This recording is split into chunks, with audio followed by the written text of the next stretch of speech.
Dear medicos, welcome back to MediSpark BD, and today we are going to discuss a very important topic of pathology, Neoplasia. আপনারা হয়তো already জেনে থাকবেন যে নিউপ্লাসিয়া শুধু academically নয়, আমাদের ক্লিনিক্যাল ক্যারিয়ারের জন্য, আমাদের পোস্ট গ্রাজুয়েশনের জন্য সমানভাবে গুরুত্বপূর্ণ। তো সব কিছু মাথায় রেখে আমরা নিউপ্লাসিয়াকে ছোট ছোট কয়েকটি ভিডিওতে ভাগ করেছি, যার প্রত্যেকটিতে যে ইনফরমেশনগুলো না জানলেই নয়, তা শর্টকাটে প্রিসাইজলি টেক্সট বুকের সাহায্য নিয়ে তৈরি করা হয়েছে। and the last video on this topic will include the extra information that will help us to get some extra marks in our examinations and also will be used as a raw material in our post graduation preparation. So without further talks, let's start. তো নিউপ্লাসিয়া পড়তে গেলে আমাদের কিন্তু neoplasm শব্দটার সম্মুখীন হতে হবে, এবং নিওপ্লাজম কিন্তু নিউপ্লাসিয়ার একটি সিনোনিম আমরা বলতে পারি, যদিও একটু ট্রান্সলেটরি মিনিংয়ে ডিফারেন্স আছে। প্লাজম অর্থ হচ্ছে বডি, প্লাসিয়া অর্থ হচ্ছে growth, and neo means new. So neoplasia means new growth, neoplasm means new body, but the both is applicable to mean the same. এরপরে আসে হচ্ছে যে শব্দটা, সেটা হচ্ছে টিউমার। আমরা অনেকেই হয়তো অলরেডি জানি যে টিউমার হচ্ছে ইনফ্লামেশনের one of the cardinal features. বর্তমানে কিন্তু টিউমার বলতে সাধারণত নিওপ্লাজমকেই বোঝায় বা নিউপ্লাসিয়াকেই বোঝায়।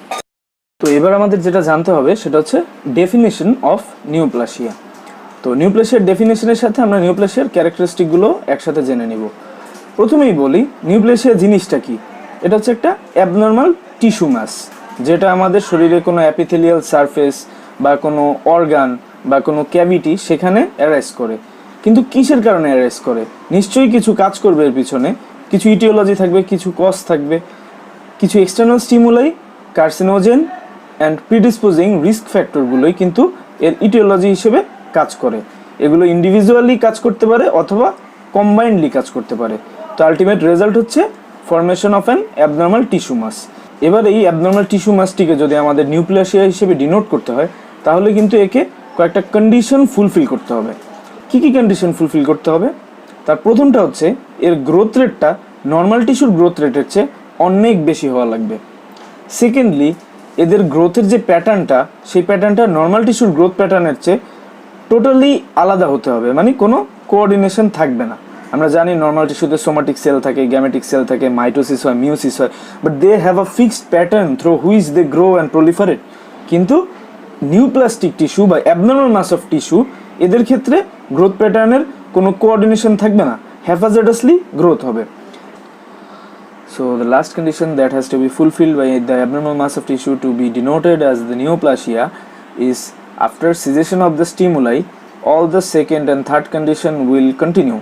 মানে যে স্টিমুলাইয়ের কারণে আমার অ্যাবনর্মাল মাস অফ টিস্যুটা সৃষ্টি হয়েছিল, সেই স্টিমুলাইটা আমি সরিয়ে নিব, কিন্তু তাও গ্রোথ রেটটা এক্সেসিভই থাকবে এবং গ্রোথ প্যাটার্নটা নর্মাল টিস্যুর সাথে আনকোঅর্ডিনেটেড থাকবে, মানে সেকেন্ড অ্যান্ড থার্ড কন্ডিশনটা কন্টিনিউ করবে।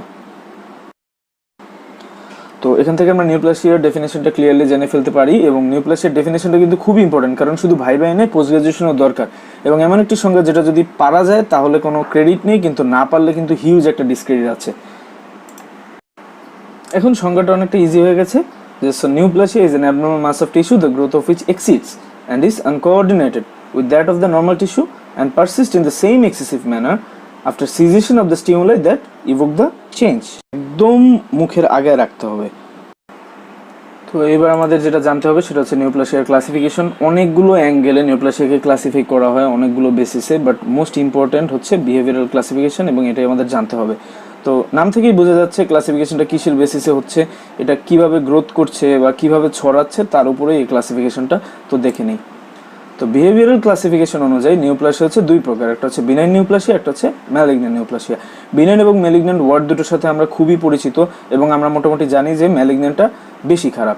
তো বিনাইন এবং ম্যালিগন্যান্ট সম্পর্কে ইন ডিটেলস আমরা সামনে জানবো।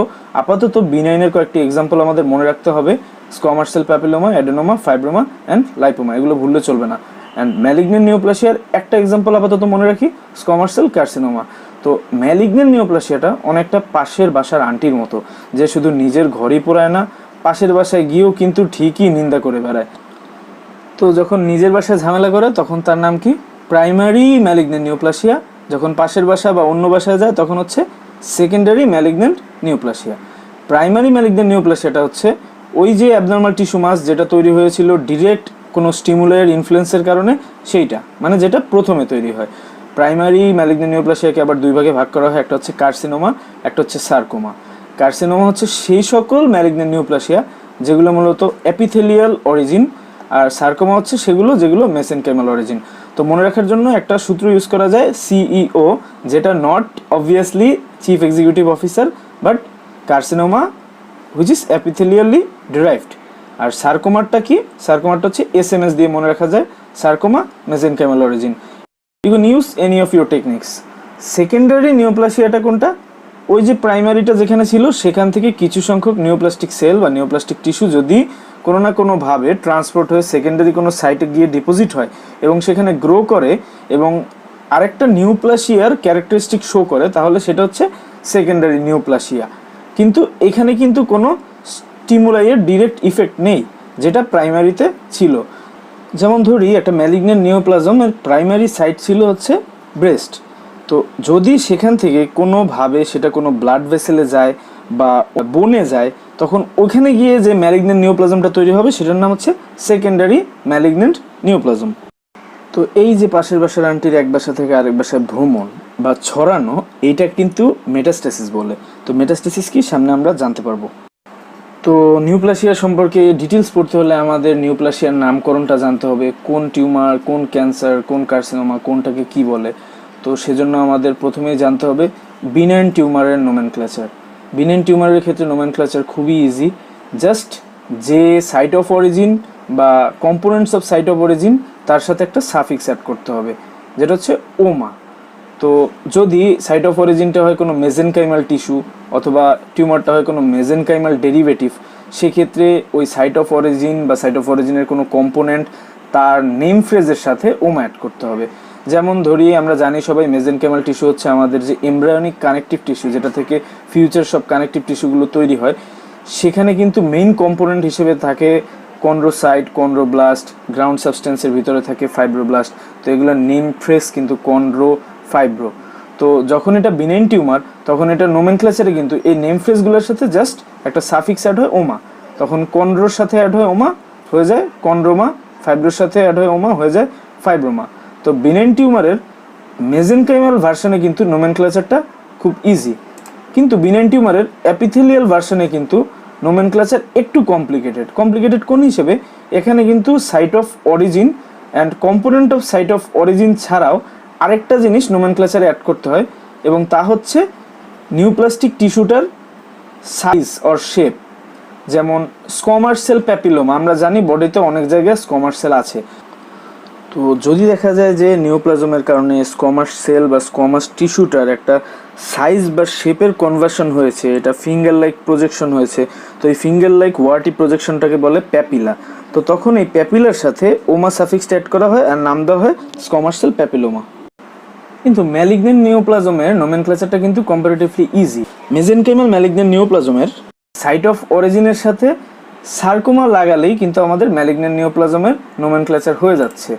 আর যেটা হচ্ছে আমাদের এপিথেলিয়াল অরিজিন ম্যালিগন্যান্ট নিওপ্লাজম, সেটাই কিন্তু আমরা জানি যে নামটা লাগবে সেটা হচ্ছে কার্সিনোমা। তো site of origin plus carcinoma equal to nomenclature of epithelial derived malignant neoplasm.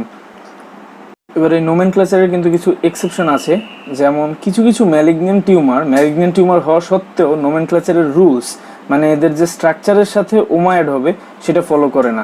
এগুলো ডিরেক্ট সাইট অফ অরিজিনের সাথেই মূলত ওমা অ্যাড হয়। এগুলোর ক্ষেত্রে যেমন উদাহরণগুলো হচ্ছে সেমিনোমা, লিম্ফোমা, মেলানোমা। তো এক্সাম্পলগুলো মনে রাখার একটা শর্ট টেকনিক মিস্টার সেলিম, চাইলে ইউজ করতে পারেন। আবার কিছু নন নিওপ্লাস্টিক টিস্যু আছে যেগুলো ওমা সাফিক্স অ্যাড হওয়ার কথা না, কিন্তু তাও অ্যাড হয়ে বসে আছে, যেমন হেমাটোমা, গ্র্যানুলোমা, কোলেস্টোমা, কোলেস্টিয়াটোমা। এক্ষেত্রে একটা টেকনিক আছে, আপনারা এভাবে মনে রাখতে পারেন, যেমন হিমা আর তমার গ্রামে চুরি চলে। হিমা ফর হেমাটোমা, হিমা আর তমা ফর হেমাটোমা, গ্রামে ফর গ্র্যানুলোমা, চুরি ফর কোলেস্টোমা অ্যান্ড চলে ফর কোলেস্টিয়াটোমা। আবার কিছু নিওপ্লাস্টিক টিস্যুর ক্ষেত্রে দেখা যায় নিওপ্লাজম হওয়ার সত্ত্বেও সেখানে ওমা সাফিক্সটা অ্যাড হয়নি, এবং এর সবচেয়ে প্রাইম এক্সাম্পল হচ্ছে লিউকেমিয়া। তো এই এক্সাম্পলগুলো মনে রাখতে হবে, এক্সেপশনগুলো মনে রাখতে হবে, কারণ এগুলো শুধু প্রফের ভাইভায় নয় এবং প্রফের এমসিকিউতেই নয়, এগুলো পোস্ট গ্রাজুয়েশনেও আমাদের যে ভাইভাগুলো থাকে তাতে অত্যন্ত গুরুত্বপূর্ণ। তো এখন যদি আমাদেরকে জিজ্ঞেস করা হয় কার্সিনোমা বা সার্কোমার ফিচার্স বলো বা ক্রাইটেরিয়া বলো, তখন কিন্তু আমরা এদের ভিতরে যে ডিফারেন্সিয়েটিং পয়েন্টগুলো এগুলো দিয়ে কিন্তু ক্রাইটেরিয়াগুলো বলে দিতে পারি, এবং একই সাথে আমরা এগুলোর ভিতরে ডিফারেন্সও তৈরি করে ফেলতে পারি। যেমন কার্সিনোমার ক্ষেত্রে অরিজিনটা হয় এপিথেলিয়াল, আর সার্কোমার ক্ষেত্রে মেজেনকাইমাল। কার্সিনোমা হয় মিডল অ্যান্ড ওল্ড এজে, আর সার্কোমা হয় সাধারণত ইয়াং এজে। মেটাস্ট্যাসিস যেটা বলেছিলাম যে সামনে আমরা জানবো, সেটা কিন্তু মূলত লিমফ্যাটিক পাথওয়ের মাধ্যমে হয়, সার্কোমার ক্ষেত্রে হয় হেমাটোজেনাস পাথওয়েতে। আর ইনসাইটু কার্সিনোমা এই জিনিসটাও আমরা নেক্সট ভিডিওতেই জানবো, সেটা হচ্ছে সার্কোমায় কখনোই হবে না, কার্সিনোমায় হতেও পারে নাও হতে পারে। আর ওরিয়েন্টেশন মানে মূলত একটা সেলুলার স্ট্রাকচার বা একটা টিস্যু স্ট্রাকচার আসলে কিভাবে সাজানো বা কিভাবে অ্যারেঞ্জমেন্ট, কি অর্গানাইজেশন, তাই বোঝায়। তো দেখা যায় কার্সিনোমার ক্ষেত্রে ম্যালিগনেন্ট সেলগুলো কলামস অ্যান্ড গ্রুপস হিসেবে অ্যারেঞ্জ থাকে, কিন্তু সার্কোমার ক্ষেত্রে কিভাবে থাকে সেলগুলো, এগুলো কিছু ডিফিউজ শিটস আকারে থাকে। তো একটু ছবিগুলো দেখে নাও, ফিগার অফ কার্সিনোমা হিস্টোলজি। এখানে দেখতেই পাচ্ছ যে একটা আউটলাইন দেখা যাচ্ছে, হ্যাঁ, একটা স্ট্রাকচার দেখা যাচ্ছে, এটা হচ্ছে কার্সিনোমার। কিন্তু সার্কোমার ক্ষেত্রে কিন্তু কোনো স্পেসিফিক স্ট্রাকচার নেই, সেলগুলো একদম কিছু কিছু জায়গায় হোমোজেনাসলি, কিছু কিছু জায়গায় একটু ফাঁকা ফাঁকা, কিন্তু এটাকে বলা যায় যে ডিফিউজভাবে স্প্রেড হয়ে আছে। হ্যাঁ, তাহলে এটা কিন্তু এদের হিস্টোলজিক্যাল ডিফারেন্স, মানে ওরিয়েন্টেশন বেস ডিফারেন্সটা হচ্ছে হিস্টোলজিক্যাল ডিফারেন্স। তো আজকের ভিডিওর কোনো টপিক নিয়ে যদি মনে প্রশ্ন থাকে তাহলে কমেন্ট বক্সে প্রশ্নটা করবেন, আমরা সলভ আউট করার চেষ্টা করব। আর নেক্সট ভিডিওতে আমরা differentiation, dysplasia, anaplasia, metastasis, carcinoma in situ এবং বিনাইন এবং ম্যালিগনেন্ট নিওপ্লাসিয়ার ডিফারেন্সিয়েটিং পয়েন্ট এবং ওগুলো কী সেগুলো নিয়ে ইন ডিটেলস আলোচনা করব, বাট ইন ডিটেলস হলো প্রিসাইজ। তো সেই ভিডিওটার নোটিফিকেশন পেতে এখনই আমাদের চ্যানেলটি সাবস্ক্রাইব করে পাশের বেল আইকনটি প্রেস করে দিন। So till next video, stay safe and keep studying with sharing. So goodbye from MediSpark BD.